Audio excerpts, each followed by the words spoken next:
আসসালামু আলাইকুম। আমি চলে এসেছি মোহাম্মদ মাহিরুল ইসলাম স্টুডেন্ট লার্নিং হোম থেকে। আশা করি সকলেই ভালো আছো। আমি আলহামদুলিল্লাহ ভালো আছি। হ্যাঁ, তোমাদের জন্য আজকে আমি যে টপিকটা নিয়ে এসেছি সেটা হলো, আমি বিগত ক্লাসে বলেছিলাম যে আমরা অধ্যায়ভিত্তিক সৃজনশীলগুলো আমরা সমাধান করব। তো সেই অনুসারে আজকের এই ক্লাসটি হবে। এখানে আমরা কি করব, দ্বিতীয় অধ্যায়ের যে অধ্যায়ভিত্তিক আমাদের বোর্ড বইয়ে যে সকল সৃজনশীলগুলো দেয়া আছে ওই সকল সৃজনশীলগুলো আমরা সমাধান করব। আর তোমরা যারা এখনো আমার এই চ্যানেলটি সাবস্ক্রাইব করোনি, তোমরা অবশ্যই চ্যানেলটি সাবস্ক্রাইব করে নাও। ওকে, আর এখন দেখো আজকে আমরা সৃজনশীল 1 নাম্বারটা করব। তাহলে আমাদের অধ্যায় 2 সৃজনশীল 1 আমি অলরেডি এখানে লিখে রেখেছি যে আমাদের অধ্যায় 2 আর কি সৃজনশীল 1 আমাদের হিসাব বিজ্ঞানের দ্বিতীয় অধ্যায় লেনদেনের যে সৃজনশীলগুলো আছে সেগুলো ইনশাআল্লাহ আমরা করব। তো দেখো স্ক্রিনে এখন একটা তোমাদের ওই সৃজনশীল কোশ্চেনটা আসবে। তোমরা সকলেই বই যাদের আছে তোমরা অবশ্যই বই দেখবে, আর যাদের অবশ্যই আমি স্ক্রিনে কোশ্চেনটা দিয়ে দিচ্ছি, তোমরা স্ক্রিন থেকে কোশ্চেনটি দেখে নাও। তো তোমরা স্ক্রিনে দেখতেই পাচ্ছ যে এখানে লেখা আছে রিফাত এন্টারপ্রাইজ একটি ব্যবসা প্রতিষ্ঠান।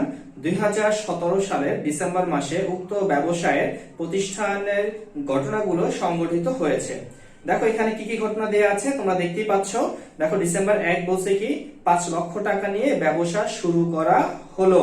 আচ্ছা দেখো এখানে 5 লক্ষ টাকা নিয়ে ব্যবসা শুরু করা হয়েছে কি হয়েছে, এটা লেনদেন কি লেনদেন না, তোমরা নিজেরা একটু মনে মনে ভেবে নাও। ওকে, আমি এরপর আস্তে আস্তে সলভ করবো ইনশাআল্লাহ। তারপর দেখো ডিসেম্বর 3-এ কি বলা আছে, ব্যাংকে 50,000 টাকা নিয়ে একটি হিসাব খোলা হলো। তারপরে কি বলা আছে, এরপরে বলা আছে ধারে পণ্য বিক্রয় 25,000 টাকা। 5 নাম্বার ডিসেম্বর 5 তারিখে ধারে পণ্য ক্রয় 25,000 টাকা। এবার ডিসেম্বর 7-এ কি বলা আছে দেখো, নগদে পণ্য বিক্রয় 45,000 টাকা। ঠিক আছে, ডিসেম্বর 10-এ কি দেওয়া আছে, মালিক ব্যাংক থেকে ব্যক্তিগত প্রয়োজনে ঋণ গ্রহণ 40,000 টাকা।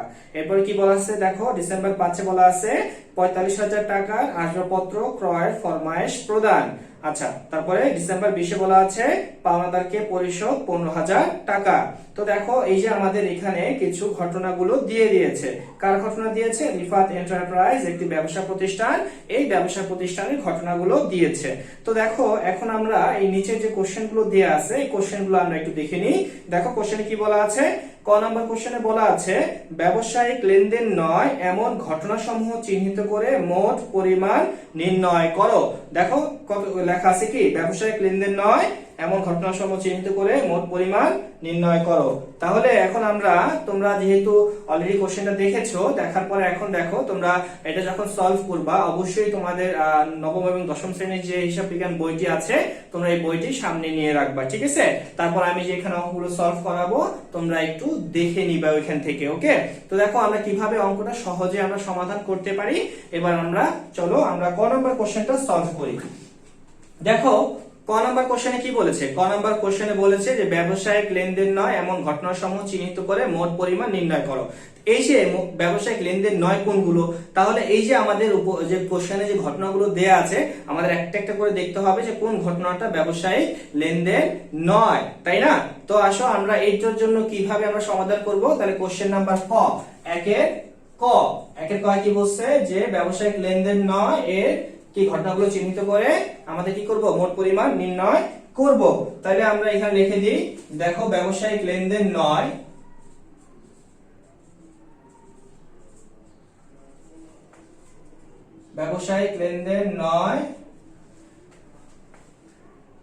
এর মোট পরিমাণ নির্ণয় করা হলো। ঠিক আছে, এর মোট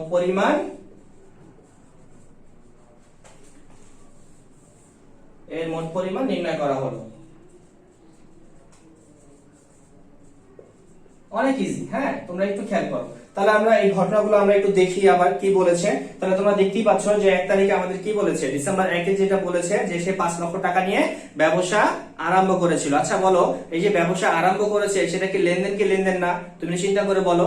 আমি এর আগের ক্লাসে বলেছিলাম যে যখন ব্যবসা শুরু করা হয় যে টাকা নিয়ে, সেটা আমাদের জন্য কি হয়, লেনদেন হয়, কারণ এতে করে প্রতিষ্ঠানের আর্থিক অবস্থার পরিবর্তন হয়। তাহলে 1 তারিখে এটা লেনদেন নয় কিন্তু। ঠিক আছে, তারপরে এভাবে তোমরা একটা একটা করে দেখো। আর এটার জন্য আমাদের কি ছকটা হবে সেটা দেখো, সিম্পলি ছক। সেটা কি হবে দেখো, সেখানে আমরা কি করব যে তারিখ আমরা দিব। ঠিক আছে, তারিখ আসবে, তারপরে কি আসবে আমাদের সেই লেনদেন নয় কোনটি বা হ্যাঁ সেটা আমরা লিখবো, এরপর আমাদের টাকাটা চলে আসবে। তাহলে দেখো আমরা কি করব, প্রথমে দিব তারিখ, যে ঘটনাটা লেনদেন না সেই ঘটনাটা আমরা এখানে লিখে রাখবো, ঠিক আছে। সেটা কি দিব আমরা, বিবরণ দিতে পারি, বিবরণ, আর কি দিব, টাকা। ওকে, অনেকে বিস্তারিত টাকা, তারপর পরিমাণ টাকা এটা দেয়, ঠিক আছে। আমরা একটা কলামে টাকাটা বের করবো, এটা কোনো সমস্যা হবে না ইনশাআল্লাহ, ঠিক আছে। তাহলে এখন দেখো আমরা কি করব, তাহলে আমরা একটা একটা করে চেক করব যে কোনটা লেনদেন আর কোনটা লেনদেন নয়, তাই না। তাহলে আমরা 1 তারিখ পেলাম কি, এটা লেনদেন নয়। তোমরা তো অলরেডি কোশ্চেন দেখতেছো, ঠিক আছে। স্ক্রিনও কোশ্চেন আসবে আমাদের এখানে, দেখো নিচের দিকে লেখা আছে যে 1 তারিখে ঘটনাটা কি ছিল, যে আমাদের 5 লক্ষ টাকা নিয়ে ব্যবসা আরম্ভ করলো।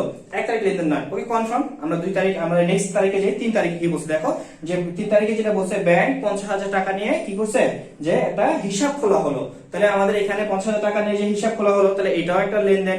কেন, কারণ এতে করেও আমার আর্থিক অবস্থার পরিবর্তন হয়েছে। তাহলে আমাদের 1 তারিখ, 5 তারিখ লেনদেন, এরপর 1 তারিখ, 3 তারিখ লেনদেন। ওকে, এরপর চলে আসো 5 তারিখ। 5 তারিখে কি বলছে দেখো, 5 তারিখে বলছে ধারে পণ্য ক্রয় 25,000 টাকা। তাহলে এটাও একটা লেনদেন। এর আগেও আমি এটা সলভ করে দেখিয়েছিলাম তোমাদের, নিশ্চয়ই তোমাদের খেয়াল আছে। তারপরে দেখো 7 তারিখে কি বলেছে, 7 তারিখে যেটা বলেছে যে আমাদের এখানে নগদে পণ্য বিক্রয় করেছে। কত টাকা বিক্রয় করেছে, 45,000 টাকা নগদে পণ্য বিক্রয় করেছে। ওকে, তাহলে এটাও আমাদের একটা কি লেনদেন, কারণ আমরা দেখাইছিলাম যে কেন এটা লেনদেন, তাই না। যারা তোমরা দেখোনি, তোমরা আগে যে ভিডিওগুলো দেওয়া হয়েছিল অধ্যায় 2 পার্ট 1 এবং পার্ট 2, অবশ্যই তারা দেখে নিবে, ঠিক আছে। আচ্ছা, এরপর দেখো যে আমাদের কি লেখা আছে 10 তারিখ, তাই না। 1 তারিখও লেনদেন, 3 তারিখও লেনদেন, 5 তারিখও লেনদেন, 7 তারিখও আমাদের এখানে আমরা লেনদেন পেলাম। এরপর দেখো 10 তারিখে কি বলেছে, মালিক ব্যাংক থেকে ব্যক্তিগত প্রয়োজনে ঋণ গ্রহণ করেছেন। আচ্ছা, আমাদের কোশ্চেনটা কি ছিল দেখো, যে কোনটা আমাদের কি না, যে ব্যবসায়িক লেনদেন নয়। আমাদের খেয়াল রাখতে হবে এটা কি লেনদেন নয়, ব্যবসায়িক লেনদেন নয়। তাহলে মালিক যদি তার ব্যক্তিগত প্রয়োজনে সে ঋণ গ্রহণ করে, এটা মালিকের ব্যক্তিগত লেনদেন, কিন্তু এটা ব্যবসায়িক লেনদেন নয়। কেন, কারণ এতে করে কিন্তু ব্যবসায়ের কোনো টাকা আসেও নাই, ব্যবসা থেকে কোনো টাকা চলেও যায় নাই। তার মানে ব্যবসার কোনো আর্থিক অবস্থার পরিবর্তন ঘটে নাই। যেহেতু ব্যবসার কোনো আর্থিক অবস্থার পরিবর্তন এই ঘটনা দ্বারা প্রভাবিত হয়নি, সেহেতু এটি লেনদেন না। কথা বুঝতে পেরেছো তোমরা, ঠিক আছে। তাহলে আমরা কি বলতে পারি, যে মালিক তার ব্যক্তিগত প্রয়োজনে যখন ব্যাংক থেকে ঋণ গ্রহণ করেছে, এটা আমাদের ব্যবসায়িক লেনদেন না। এটা তার ব্যক্তিগত লেনদেন হতে পারে, কিন্তু ব্যবসায়িক লেনদেন না। তাহলে আমরা পেয়ে গেলাম যে এখানে আমাদের ডিসেম্বর 10 তারিখ, ঠিক আছে। তাহলে আমাদের এই অঙ্কটা সাল কত ছিল, তোমরা তো জানোই 2017 সাল ছিল আমাদের এখানে। হ্যাঁ, তো দেখো এখানে তাহলে আমাদের কি হবে, ডিসেম্বর 10 তারিখ।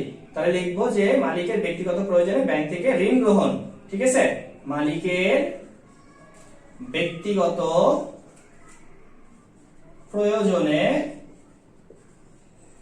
ব্যবসা থেকে ব্যাংক থেকে ঋণ গ্রহণ, ঠিক আছে। ব্যাংক থেকে ঋণ গ্রহণ, তাহলে এটা আমাদের কি নয়, এটা আমাদের ব্যবসায়িক লেনদেন নয়। কত টাকা ঋণ গ্রহণ করেছে, 40,000 টাকা ঋণ গ্রহণ করেছে, তাই তো। তো আমরা এখানে 40,000 টাকা বসিয়ে দিব। ওকে, এরপর চলে আসো নেক্সট আমরা যাই। তারপর কি বলেছে দেখো, যে এখানে বলেছে 15 তারিখ যেটা, যে আমাদের এখানে 45,000 টাকা আসবাবপত্র ক্রয় ফরমাইশ প্রদান। এখন দেখো আমি এর আগেও লিখেছিলাম যে দেখো আমরা যখন অর্ডার করি তখন কিন্তু সাথে সাথে আমরা তার পেমেন্টটা কিন্তু করতেছি না।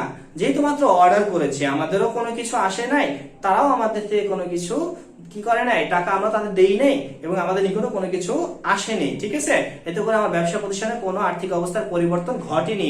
যখন আসবে, যখন আমরা অর্থ পরিশোধ করব, অথবা যখন আমার নিকট কোনোটা আসলো আমি ধারে রেখেছি, এরকম যদি থাকে তাহলে সেটা লেনদেন হবে, কিন্তু আদারওয়াইজ কিন্তু এটা লেনদেন হবে না। তাহলে আমরা বুঝতে পারলাম যে যদি কোনো পণ্য বা সম্পদ বা যাই হোক না কেন, ওইটা ক্রয়ের জন্য যদি আমরা ফরমাইশ প্রদান করে থাকি, তাহলে কিন্তু ওইটা ব্যবসায়িক লেনদেন না, ঠিক আছে।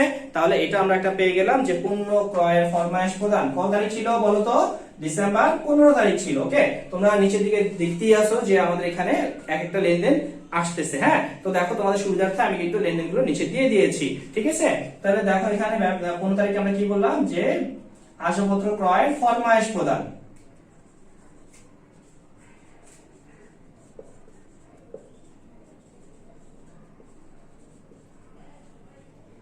ফরমাইশ প্রদান। ওকে, তাহলে কত হাজার টাকা ফরমাইশ প্রদান করেছে দেখো তো।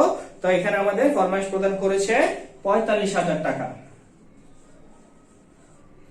তাহলে কত হলো আমাদের, যোগ করে দাও, 85,000 টাকা হলো, ঠিক আছে। তাহলে এটাই ছিল আমাদের মোট লেনদেন, যে এখানে আমাদের 85,000 টাকা আমাদের এই ঘটনা থেকে আমরা পেয়েছি যে এগুলো আমাদের ব্যবসায়িক লেনদেন নয়। ওকে, চলো এবার এখন আমরা খ নাম্বার কোশ্চেনের দিকে যাই, দেখি যে আমরা খ নাম্বার কোশ্চেনে কি বলা আছে। হ্যাঁ দেখো খ নাম্বার কোশ্চেনে কি বলা আছে। খ নাম্বার কোশ্চেনে বলছে যে উক্ত ঘটনা সমূহ হতে কি করবা, যে কোনটা লেনদেন কি লেনদেন না সেটা আমাদের বের করতে হবে এবং হিসাব সমীকরণ পদ্ধতিতে তা ব্যাখ্যা করতে হবে, তাই না? কয়টা কাজ এখানে? দুইটা কাজ। এক নাম্বার কাজ লেনদেন কি না, ঠিক আছে, এটা লেনদেন না লেনদেন না এটা বের করতে হবে।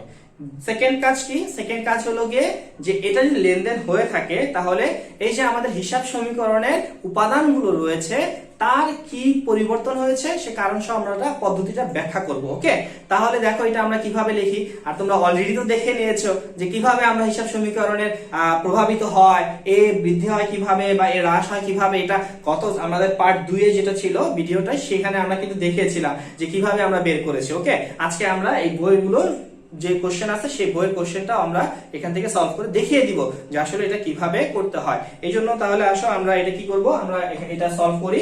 হ্যাঁ, তোমরা সকলে খেয়াল করবে এবং মনোযোগ সহকারে অবশ্যই খেয়াল করবে। তাহলে কোশ্চেনটা কি ছিল? ঘটনা সমূহ হতে লেনদেন কিনা চিহ্নিত করো এবং সমীকরণ পদ্ধতিতে তা ব্যাখ্যা করো। ওকে, তাহলে আমরা সেটা এখন ব্যাখ্যা করি। তো দেখো খ নাম্বার কোশ্চেন, যে ঘটনা সমূহ আমরা কি লিখবো, যে ঘটনা সমূহ হতে লেনদেন চিহ্নিত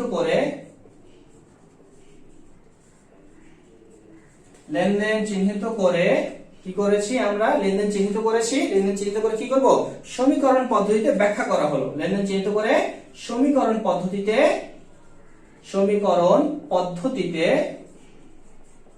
ব্যাখ্যা করা হলো। ওকে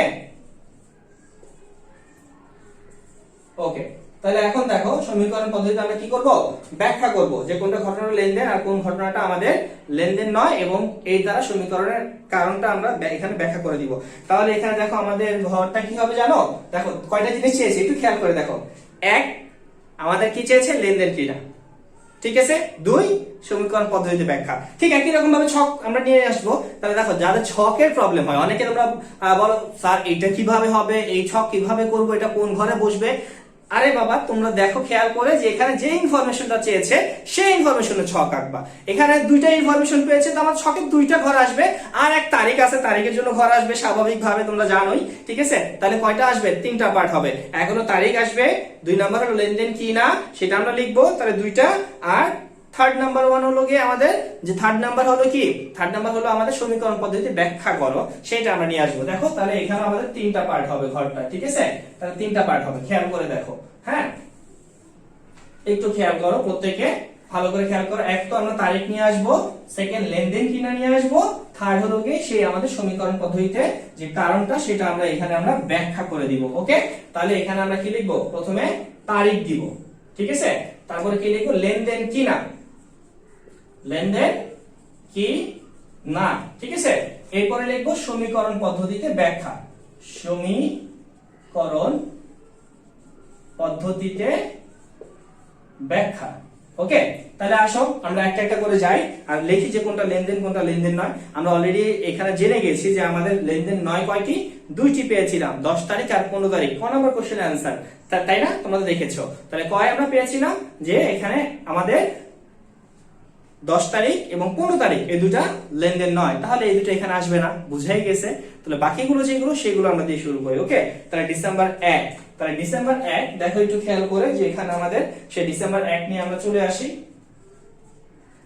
ঠিক আছে। 2017 ডিসেম্বর 1। ওকে, ডিসেম্বর 1 বলো তো কি ছিল? যে সে 5 লক্ষ টাকা নিয়ে ব্যবসা আরম্ভ করেছে। অবশ্যই এটা একটি কি? লেনদেন, ঠিক আছে। তাহলে এটা আমরা কি লিখবো? এটা একটি লেনদেন। আচ্ছা, এর ফলে কি হয়েছে? এর ফলে আমাদের কি হয়েছে? এখানে আমাদের এই কিভাবে লিখবা দেখো, শর্টকাট লিখে ফেলবা। হ্যাঁ, এখানে a equal l plus e এর কি কি হ্রাস বৃদ্ধি হয়েছে খেয়াল করো। আচ্ছা, যদি 5 লক্ষ টাকা নিয়ে ব্যবসা আরম্ভ করে, ঘটনা এখানে কাজ কয়টা হয়েছে? 5 লক্ষ টাকা নিয়ে ব্যবসা আরম্ভ করেছে, নগদ তোমার নিকট 5 লক্ষ টাকা এসেছে, তার মানে তোমার সম্পদ বেড়েছে, তার মানে কি? এ বৃদ্ধি। ওকে, তাহলে এখানে নগদ এসেছে আমাদের, তাহলে এ বৃদ্ধি। আর কি হয়েছে? এবং যেহেতু এই 5 লক্ষ টাকা নিয়ে ব্যবসা শুরু হয়েছে, মূলধন স্বরূপ 5 লক্ষ টাকা আনা হয়েছে, তাহলে মূলধন যদি বৃদ্ধি পায় মালিকানা সত্ত্ব কি হয়? বৃদ্ধি পায়। আমরা বলেছিলাম, খেয়াল আছে তোমাদের বিগত ক্লাসে দুইটা কথা।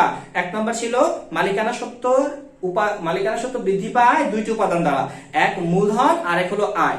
আর মালিকানা সত্ত্ব হ্রাস পায় দুইটি উপাদান দ্বারা, এক হলো ব্যয় আর এক হলো উত্তোলন, তাই না? তাহলে এখানে আমাদের মূলধন এসেছে, মালিকানা সত্ত্ব কি হবে? বৃদ্ধি পাবে। আর মালিকানা সত্ত্ব ই, তাহলে কি লিখবো? ই বৃদ্ধি। এই তো ডিসেম্বর 1 শেষ হয়ে গেছে আমাদের, ঠিক আছে। এরপরে আসো নেক্সট আমার ডিসেম্বর 3। ব্যাংকে 50,000 টাকা নিয়ে কি করা হলো? একটি হিসাব খোলা হলো। ব্যাংকে 50,000 টাকা নিয়ে একটি হিসাব খোলা হলো, এইটাও একটি লেনদেন। ওকে, তাহলে ডিসেম্বর 3, তাহলে এইটাও একটি কি? লেনদেন। ওকে, সেম এভাবে লিখবা যে এখানে a equal l plus E এ কি হ্রাস বৃদ্ধি হয়েছে সেটা একটু খেয়াল করো। তোমার কিন্তু এখানে যখন ব্যাংকে হিসাব খোলা হবে তখন তোমার থেকে এই টাকাটা কমে যাবে, তার মানে তোমার সম্পদ কমে গেছে, তাহলে এ হ্রাস, তাই না? প্রথমে হয়েছে এ হ্রাস। এরপর দেখো এই টাকাটা যা কোথায় দিয়ে আসছো তুমি? এই টাকাটা ব্যাংকে জমা করে আসছো, তাহলে ব্যাংকও তো তোমার একটা কি সম্পদ, তা সেটাও কি হয়েছে? ব্যাংক হিসাবে টাকা বৃদ্ধি পেয়েছে, তাহলে ওইখানে টাকাটা বেড়েছে, তাহলে ওই সম্পদটাও বৃদ্ধি পেয়েছে, তাহলে কি হলো? এ বৃদ্ধি। দেখছো, তো এখানে আমাদের কি হয়েছে? এ হ্রাস এবং এ বৃদ্ধি, সম্পদ হ্রাস এবং সম্পদ বৃদ্ধি পেয়েছে। ওকে, নেক্সট আবার যাই আমরা। হ্যাঁ, নেক্সট কি? নেক্সট হলো কি আমাদের 5 তারিখে দিয়ে চলে আসি। 5 তারিখে কি বলেছে একটু খেয়াল করো। 5 তারিখে বলেছে যে ধারে পণ্য ক্রয় 25,000 টাকা। তাই ধারে পণ্য ক্রয় করেছে কি? 25,000 টাকা। ডিসেম্বর 5 ধারে পণ্য ক্রয়, এটাও তো একটি লেনদেন, তাই না? তাহলে এটাও একটি লেনদেন, ঠিক আছে। তাহলে এখানেও সেম একই রকম ভাবে লিখবো যে এখানে a equal l plus E এ, ঠিক আছে। এর কি কি পরিবর্তন হয়েছে সেটা আমরা একটু দেখে নিই। হ্যাঁ, তাহলে দেখো এই আমরা যখন তোমরা দেখতে আসছো যে কোশ্চেনটা এখানে দেয়া আছে, হ্যাঁ দেখতেই পাচ্ছ। তো দেখো এখানে আমাদের যে সে কি করেছে? ধারে পণ্য ক্রয় করেছে। কত টাকা পণ্য ক্রয় করেছে? দেখো যে সে 25,000 টাকা পণ্য ক্রয় করেছে। তাহলে দেখো কি হয়েছে? 25,000 টাকা পণ্য ক্রয় করার ফলে ক্রয় তো করেছে, নগদ টাকা দিয়েছে না দেয়নি, তাহলে তার থেকে টাকাটা পাবে। তাহলে কি হয়েছে? দায় বৃদ্ধি পেয়েছে, তার মানে তার পাওনাদার বৃদ্ধি পেয়েছে। আর পাওনাদার আমরা জানি এটা দায় আমাদের প্রতিষ্ঠানের জন্য, তাহলে এখানে এল বৃদ্ধি, ঠিক আছে। আর কি হয়েছে? সে ক্রয় করেছে, তাহলে ক্রয় করলে কি হয়? ব্যয় বৃদ্ধি পায়। ক্রয় করলে কি হয়? ব্যয় বৃদ্ধি পায়। যখন কোনো প্রতিষ্ঠানের পণ্য ক্রয় করা হয় এর ফলে কি হয়? প্রতিষ্ঠানের ব্যয় বৃদ্ধি পায়। কথাটা মনে রাখবা সকলে। হ্যাঁ, তো দেখো ব্যয় বৃদ্ধি পেয়েছে, তাহলে ব্যয় বৃদ্ধি পেলে কি হয়? মালিকানা সত্ত্ব হ্রাস। তোমরা অলরেডি জেনে গেছো কিন্তু অলরেডি, ঠিক আছে, যে ব্যয় বৃদ্ধি পেলে মালিকানা সত্ত্ব হ্রাস হয়। ওকে, নেক্সট চলে আসো। নেক্সট কি বলছে দেখো, ধারে পণ্য নগদে পণ্য বিক্রয় 45,000 টাকা। আমাদের এখানে এটা 7 নাম্বার লেনদেন ছিল, ঠিক আছে। তাহলে 7 নাম্বার লেনদেন কি ছিল আমাদের? ডিসেম্বর 7 বলছে এটাও কি ধারে নগদে পণ্য বিক্রয়, এটিও একটি কি? লেনদেন। এটা একটি কি? লেনদেন। তাহলে এখন দেখো নগদে পণ্য বিক্রয় করেছো, আর বিক্রয় করলে কি হয়? প্রতিষ্ঠানের আয় বৃদ্ধি পায়। মনে আছে তো? বিক্রয় করলে প্রতিষ্ঠানের আয় বৃদ্ধি পায়। তাহলে এখন দেখো এখানে সেম একই ভাবে লিখবো আমরা। এখানে a equal l plus E এ কি বৃদ্ধি পেয়েছে? আয় বৃদ্ধি পেয়েছে। আয় বৃদ্ধি পেলে কি হয়? মালিকানা সত্ত্ব বৃদ্ধি পায়, তাহলে ই বৃদ্ধি। আর কি বৃদ্ধি পেয়েছে? নগদে যেহেতু পণ্যটা বিক্রয় করেছো, নগদ টাকা তোমার নিকট আসছে, তাই না? পণ্য বিক্রয় করলে নগদ কি হয়? টাকা আসে, ঠিক আছে। নগদে যদি বিক্রয় করো নগদ আসবে, যদি চেকের মাধ্যমে বিক্রয় করো তাহলে ব্যাংকে টাকাটা বৃদ্ধি পাবে, আই মিন তোমার ব্যাংক হিসাবে টাকাটা বৃদ্ধি পাবে। আর যদি ধারে বিক্রয় করো তাহলে দেনাদার বৃদ্ধি পাবে। তাহলে কথা তিনটা, ঠিক আছে, মনে রাখবা। নগদে পণ্য বিক্রয় করলে নগদ টাকা বৃদ্ধি পায়, ঠিক আছে। আর যদি ধারে পণ্য বিক্রয় করে থাকো দেনাদার বৃদ্ধি পায়। আর চেকের মাধ্যমে পণ্য বিক্রয় করে থাকলে ব্যাংক হিসাবে টাকা বৃদ্ধি পায়। আর তিনটাই সম্পদ, নগদও সম্পদ, দেনাদারও সম্পদ এবং ব্যাংক হিসাবেও আমার সম্পদ, ঠিক আছে। হ্যাঁ, তাহলে এখানে আমাদের কি হবে? এ বৃদ্ধি, যেহেতু এখানে নগদ টাকা বৃদ্ধি পেয়েছে। এরপরে চলে আসো ডিসেম্বর 10 আর ডিসেম্বর 15 তো লেনদেন না, তোমরা অলরেডি জেনে গেছো। এবার ডিসেম্বর 20 দেখো পাওনাদারকে পরিশোধ 15,000 টাকা। পাওনাদারকে কি করছি? আমি পরিশোধ করেছি। আচ্ছা, তোমার পাওনাদারকে তুমি যদি টাকা পরিশোধ করো তোমার থেকে অবশ্যই কি হয়ে যায়? টাকা চলে যায়। তাহলে এটাও একটা কি? আর্থিক অবস্থার পরিবর্তন হয়েছে, এটিও একটি লেনদেন। ওকে, তাহলে ডিসেম্বর আমাদের 20, ডিসেম্বর 20 কি লিখবো? এটি একটি লেনদেন, ঠিক আছে। তাহলে এখানে কি হয়েছে আমরা লিখে দিই। এখানে a equal l plus E এ কি হয়েছে বলতো? নগদ অর্থ হ্রাস পেয়েছে। নগদ অর্থ হ্রাস পেলে কি হয়? এ হ্রাস, ঠিক আছে। আর কি হচ্ছে? পাওনাদারকে টাকা পরিশোধ করার ফলে পাওনাদার নামক যে দায় ছিল তোমার কাছে সেটাও হ্রাস পেয়ে গেছে, ঠিক আছে। পাওনাদার নামক যে কি ছিল, দায় ছিল যে তোমার নিকট, সেটাও কি হয়েছে, তোমার নিকট থেকে হ্রাস পেয়েছে। তাহলে পাওনাদার হলো দায়, দায়টা আমরা কি দ্বারা প্রকাশ করি, এল, তাহলে এল হ্রাস। ওকে, তোমরা দেখতেই পাচ্ছ যে এই হলো গিয়ে আমাদের ঘটনা সমূহতে আমরা লেনদেন চিহ্নিত করেছি এবং কি করেছি, সমীকরণ পদ্ধতিতে তা আমরা ব্যাখ্যা করেছি, যেটা এর আগে আমরা কিন্তু শর্টকাট দেখিয়েছিলাম, তাই না? হ্যাঁ, আমরা সকলে দেখেছি। আজকে আমরা সৃজনশীল গুলো আমাদের কথা অনুসারে, ঠিক আছে, আমরা এই হিসাব বিজ্ঞান এবং কমার্সের তোমাদের বাণিজ্যিক শাখার যে সকল কি আছে সাবজেক্ট গুলো রয়েছে, বিশেষ করে হিসাব বিজ্ঞান আর ফিনান্স এন্ড ব্যাংকিং এ যে সকল আমাদের সমস্যা আছে, গাণিতিক সমস্যা, এই সমস্যাগুলো অবশ্যই আমরা সলভ করে দিব এবং এছাড়াও আমরা কিছু প্র্যাকটিস তোমাদের জন্য নিয়ে আসব, সেগুলো তোমরা অবশ্যই দেখবে। যারা এখনো আমাদের এই চ্যানেলটি সাবস্ক্রাইব করোনি, অবশ্যই চ্যানেলটি সাবস্ক্রাইব করে বেল আইকনে ক্লিক করো। ওকে, এরপর চলে আসো, আমরা গ নাম্বার কোশ্চেনটি সলভ করব।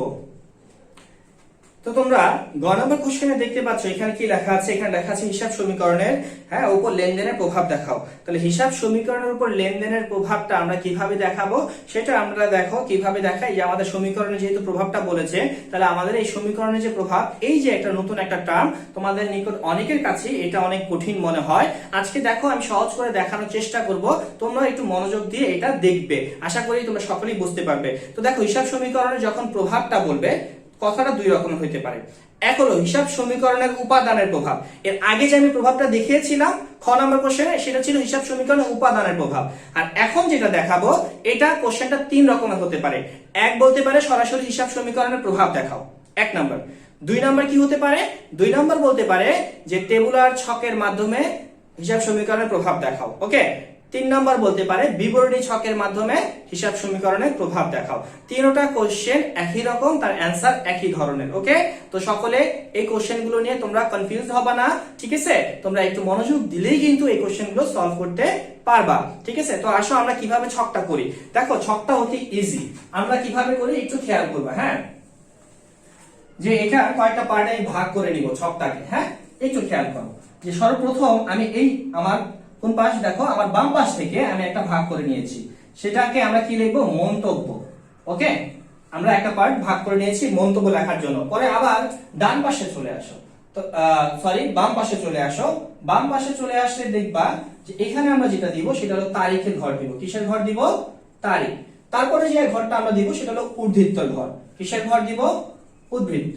ওকে, তাহলে আমি দেখো টোটাল ছকটাকে কি করলাম, প্রথমে আমি মন্তব্য লিখলাম। ওকে, এরপরে আমি এই পাশে এসে তারিখ লিখলাম, উদ্ধৃত লিখলাম। এই যে মাঝখানে বড় যে জায়গাটা রয়ে গেছে, এইটাকে আমি আবার তিনটা ভাগ করব। ঠিক আছে, কেন তিনটা ভাগ একটু খেয়াল করো। হিসাব সমীকরণে কয়টা পার্ট ছিল, তিনটা, এ এল ই, তাই না? সম্পদ, আমাদের দায় সমূহ ছিল, মালিকানা সত্ত্ব ছিল। তো এই তিনটার জন্য আমি তিনটা পার্ট করব। ওকে, তো দেখো মালিকানা সত্ত্ব যে ছিল, সেই মালিকানা সত্ত্বের জন্য একটা পার্ট, তাহলে এখানে লিখে দিব মালিকানা সত্ত্ব। ঠিক আছে, প্লাস ছিল চিহ্ন, সেই প্লাসটা আমি এখানে দিয়ে দিব। ওকে, তারপর কি ছিল, দায় ছিল। ওকে, এইখানে আমরা একটা দায় দিয়ে দিব, তাহলে এখানে আমাদের দায় সমূহ দিয়ে দিলাম। এখানে আমাদের আসবে দায় সমূহ। তারপর আমাদের এখানে একটা ইকুয়াল চিহ্ন ছিল, খেয়াল আছে তো তোমাদের? ঠিক আছে, তাহলে এখানে একটা ইকুয়াল চিহ্ন ছিল, সেই ইকুয়াল চিহ্ন আমরা দিয়ে দিলাম।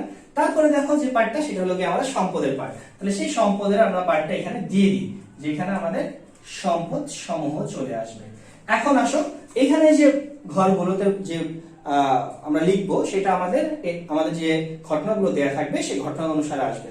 তোমরা যদি একটু খেয়াল করো, আমরা কিন্তু এই খ নাম্বার কোশ্চেনে কিছু কিছু সম্পদ পেয়েছিলাম। কি সম্পদ পেয়েছিলাম খেয়াল আছে? এখানে সে কি করেছিল, 1 তারিখ মনে করো তো 50,000 টাকা নিয়ে ব্যবসা শুরু করেছে। এখানে কিন্তু নগদ সম্পদ ছিল, তাই না? তারপর 3 তারিখ কি ছিল, সে ব্যাংকে হিসাব খুলেছিল, তাহলে এখানে একটা ব্যাংক সম্পদ পেয়েছি। 3 তারিখ কি ছিল, 5 তারিখ ছিল কি, সে ধারে পণ্য ক্রয় করেছে, এখানে আবার পাওনাদার ছিল, দায় পেয়েছি। তারপরে আমাদের 7 তারিখ কি ছিল, 7 তারিখে বলেছে নগদে পণ্য বিক্রয় করেছে, এখানে আবার সম্পদ, নগদ সম্পদ পেয়েছি। তাহলে কি হলো দেখো, আমি নগদান হিসাব পেয়েছি, ব্যাংক হিসাব পেয়েছি, তারপরে কি আমাদের এখানে মূলধন হিসাব পেয়েছি, তারপরে আমরা কি পেয়েছি, ক্রয় হিসাব পেয়েছি, তারপরে আমরা কি পেয়েছি, পাওনাদার হিসাব পেয়েছি, তাই না?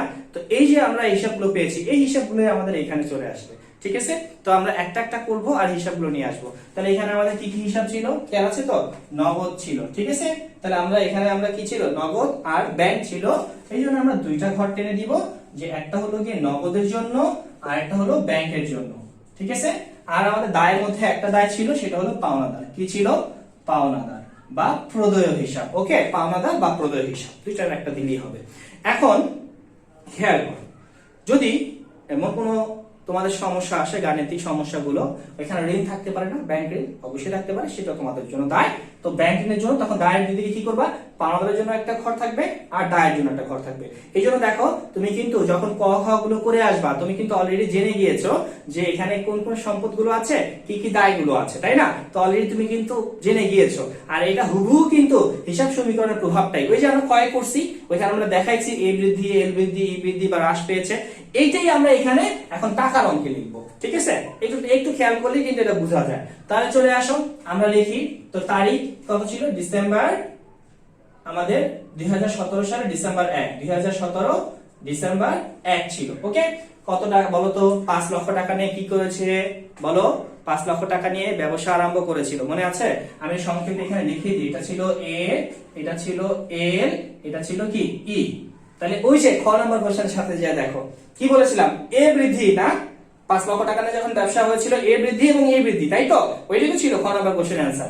হ্যাঁ, 1 তারিখের জন্য। তাহলে এখন এ বৃদ্ধি মানে নগদ টাকা বৃদ্ধি পেয়েছে, 5 লক্ষ টাকা নিয়ে ব্যবসা আরম্ভ করেছে, নগদ টাকা বৃদ্ধি। তাহলে এখানে আমাদের 5 লক্ষ টাকা বৃদ্ধি পেয়েছে, আমরা 5 লক্ষ টাকা কি করব? যোগ করে দিব। হ্যাঁ, 5 লক্ষ টাকা। আর কি হয়েছে তার সাথে সাথে? ওই যে মূলধন বৃদ্ধি পেয়েছে, মানে মালিকানা সত্ত্ব বৃদ্ধি। তাহলে এখানে আমাদের মালিকানা সত্ত্বের ঘরেও 5 লাখ টাকা বৃদ্ধি পেয়েছে। আর মন্তব্যে কি লিখবো? যে মন্তব্যে আমরা লিখে দিব মূলধন আনয়ন। ওকে, তাহলে মন্তব্যে আমরা লিখবো মূলধন আনয়ন। ওকে, বাস শেষ। এরপরে চলে আসো, আমরা প্রতিটি লেনদেন লিখবো এবং প্রতিটি লেনদেনের জের নামাবো। তার মানে দিন শেষে যে প্রতিটি লেনদেন আমাদের হয়েছে, আজকে দিন শেষে আমার নিকট কি পরিবর্তন হয়েছে বা কি আছে আর কি নাই, সেটা আমরা নির্ণয় করব, আই মিন জের নির্ণয় করব। ওকে, তাহলে এখন দেখো, আমরা এটাকে একটা দাগ দিয়ে আমরা উদ্ধৃত বা জের নির্ণয় করে ফেলি। এটা একটু তোমরা মনোযোগ সহকারে দেখবা। হ্যাঁ, তো উদ্ধৃত আমরা এখানে নির্ণয় করব, যে উদ্ধৃত আমরা লিখবো। উদ্ধৃত লিখে দেখো, এখানে তো যোগফল 5 লক্ষ টাকা সেটাই বসবে, আর এখানে হচ্ছে 5 লক্ষ টাকা, এটা সেটাই বুঝবে, ঠিক আছে। এখানে কোনো চেঞ্জ নেই। তারপর ডিসেম্বর কত তারিখ বলো? ডিসেম্বর 3 তারিখ। এখানে কি বলেছে? সে ব্যাংকে হিসাব করেছিল কত টাকা দিয়ে? 50,000 টাকা দিয়ে সে ব্যাংক হিসাব করেছিল। আচ্ছা, ব্যাংকে হিসাব করার ফলে কি হয়েছে? নগদ টাকা তোমার থেকে কমে ব্যাংকে বৃদ্ধি পেয়েছে। তাহলে এই যে সোজা হিসাব, নগদ আমার থেকে কমছে, ব্যাংকে বাড়ছে, নগদ কমছে, ব্যাংকে বাড়ছে। তাহলে নগদ কমছে, ব্যাংকে বাড়ছে, ঠিক আছে।